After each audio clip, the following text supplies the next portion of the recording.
Currently, there's a strong need for the United States to become a powerhouse within the semiconductor industry as we rely on international or external entities to produce and manufacture semiconductors.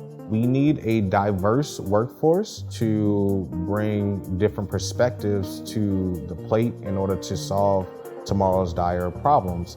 The Morgan Center for Research and Education in Microelectronics is focused on bringing underrepresented students into the microelectronics industry and into the study of microelectronics by presenting the excitement of research particularly in wide bandgap materials, but in really all phases of microelectronics.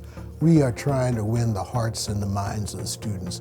My first introduction with the semiconductors was a class that I took here at Morgan State University.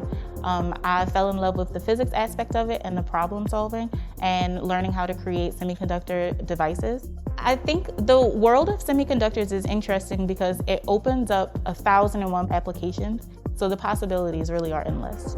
We've got a lot of really interesting materials that we've been synthesizing. We all have a different skill set in terms of how we approach materials. In my research group, we are engaged in quantum sensing research. So we are utilizing defects in wide bandgap semiconductors for quantum sensing experiments. The research opportunities are quite varied and cover the entire stack of what the semiconductor industry is all about. Since I've been at Morgan State University, I've had many rewarding opportunities to perform scientific research both on and off campus. It's very challenging and demanding, but even more so, it's incredibly fulfilling. Young faculty come in with a tremendous amount of energy. They are fresh out of their PhD programs and at the cusp of where research is. And they are going to be the catalyst to create the excitement among the students to try to draw them in to microelectronics. With the new center, there's an infrastructure that's being established here that allows for excellent science and research to be conducted. Morgan State is growing in terms of research, trying to become an R1 university. There are a lot of opportunities for funding for our faculty members at Morgan State University, so it's a good place to join and conduct research.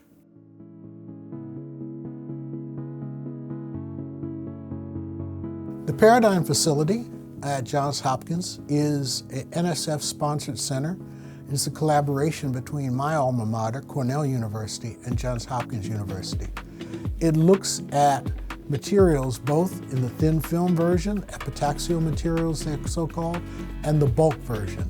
We got involved with Paradigm from my Cornell connection, and it's been a very fruitful collaboration. Paradigm here at Johns Hopkins University it's truly a unique materials prototyping facility. It just doesn't exist anywhere else in the world, as far as I know of. Once we get our thin film capabilities up and going at Morgan, this would be the only place in the world where you could build an entire transistor technology all the way from wafer to final device performance. We're working on a really amazing facility at Morgan, one of the first clean rooms at historically black colleges.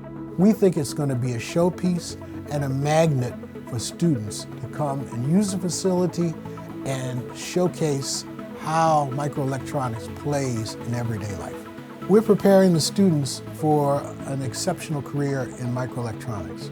Morgan is a very good stepping stone, if I may call it that.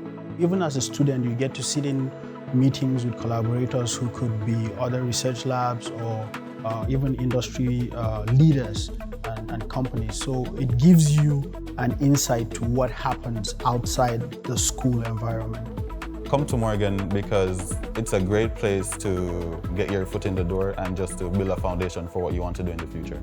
We think our students are going to become leaders in the industry because I see them coming into the lab with all sorts of energy.